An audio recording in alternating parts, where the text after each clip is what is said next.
নমস্কার বন্ধুরা, আজকে আমি কাতল মাছ রান্না করব। মাছের ডিম, লতি দিয়ে মাছের ডিম, মাংসের আলু ভেজে নিলাম লাল লাল করে। মটন বসাইছি, যে কষা বসাইছি মটন। ছেলেরা মটন খেতে বেশ ভালোবাসে।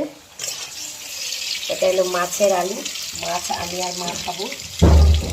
মাছের আলু আজকে কটাই রান্না করব। লতি দিয়ে ডিম, মাছের ডিম, কাতল মাছ আলু দিয়ে, মাংস আলু দিয়ে মটন রান্না করছি। মাছের আলু আজকে কটাই রাঁধবো, দেখলে